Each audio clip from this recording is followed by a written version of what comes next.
तो करना था आपको। तो देखिए सीधी बात है, जहां तक ये इनकी महिला वाली योजना है, हम तो वही पूछते ना, पहले क्यों नहीं किया? आपने पंजाब में 2 साल पहले कहा, आज 1 रुपया नहीं दिया आज तक पंजाब में। तो किस मुंह से कह रहे हो कि आप दिल्ली में दोगे? कैसे आपको विश्वास कर लें?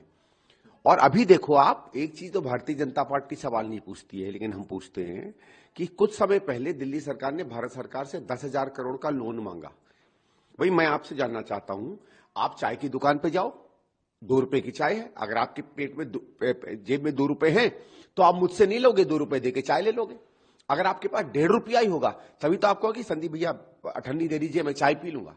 जब पैसे आपके पास आज के खर्चे पूरे करने के लिए नहीं है, भारत सरकार से आप कह रहे हो कि भैया पैसे दे दो, तो नया खर्चा कहां से करोगे? ये बताओ ना।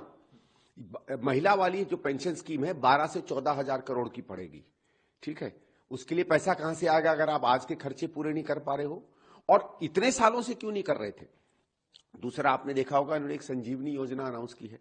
मेरा जो एस्टिमेट है, संजीवनी योजना में 22-24 हजार से 32,000 करोड़ रुपए तक का साल का खर्चा आ सकता है। ये कहां से आएगा? इतना तो पैसा ही नहीं है दिल्ली सरकार के पास, तो केवल झांसा दिलाने के और क्या है? दूसरा, मैं एक और चीज पूछता हूं, आपने कहा कि साहब 60 के ऊपर के बुजुर्गों को हम फ्री करेंगे।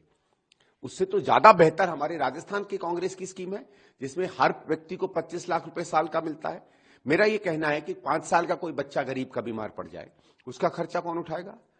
कोई कमाऊ 30-35 साल 40 साल का बेटा है, उसकी जवान बेटी हैं, अभी अभी शादी हुई है, माँ बाप उसके रिटायर हो गए हैं, वो अगर बीमार पड़ जाता है सीरियस, तो उसका बोझा कौन उठाएगा? ये क्या मतलब है? हेल्थ में तो आप किसी को डिस्क्रिमिनेट नहीं कर सकते ना, आपको सबको बराबर का देना चाहिए था। आपने कहा कि हम ऑटो वालों को शादी का 1 लाख रुपया देंगे, अच्छा है देंगे, तो कोई बेचारा जो चौकीदारी करता है उसको क्यों नहीं? जो ठेले पर जूस बेचता है उसको क्यों नहीं? जो जोमेटो या दूसरी चीज का मोटरसाइकिल पर रोज घूमता है या रैपिडो पे घूमता है या चिट्ठी डिलीवर करता है, उसका क्यों नहीं? क्यों? क्योंकि आज ऑटो वाले आपके खिलाफ हैं। ऑटो वाले सड़क पर जब ऑटो पे घूमते हैं तो आपकी नाकामी के बारे में बात कर रहे हैं। इनके वादे न केवल झूठे हैं बल्कि सीधे सीधे सिर्फ वोट की राजनीति के हैं, और इसीलिए मैं चाहता हूं कि दिल्ली की जनता जाने, और जाने कि अब इस छलावे में मत आना। सर आप भी कुछ तो करना था आपको। तो देखिए सीधी बात है, जहां तक ये इनकी महिला वाली योजना है, हम तो वही पूछते ना, पहले क्यों नहीं किया? आपने पंजाब में 2 साल पहले कहा, आज 1 रुपया नहीं दिया आज तक पंजाब में। तो किस मुंह से कह रहे हो कि आप दिल्ली में दोगे? कैसे आपको विश्वास कर लें? और अभी देखो, आप एक चीज तो भारतीय जनता पार्टी सवाल नहीं पूछती है, लेकिन हम पूछते हैं कि कुछ समय पहले दिल्ली सरकार ने भारत सरकार से 10,000 करोड़ का लोन मांगा।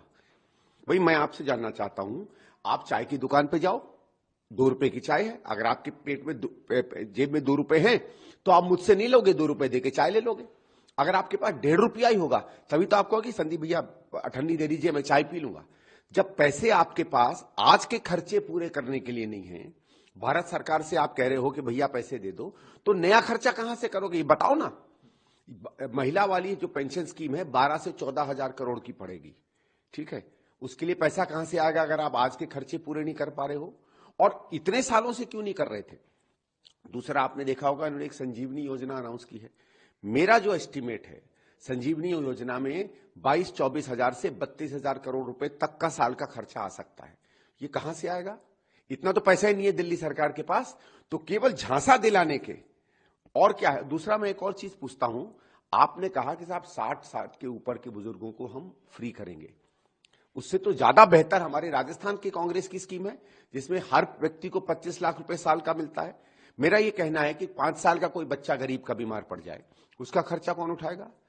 कोई कमाऊ 30-35 साल 40 साल का बेटा है, उसकी जवान बेटी हैं, अभी अभी शादी हुई है, माँ बाप उसके रिटायर हो गए हैं, वो अगर बीमार पड़ जाता है सीरियस, तो उसका बोझा कौन उठाएगा?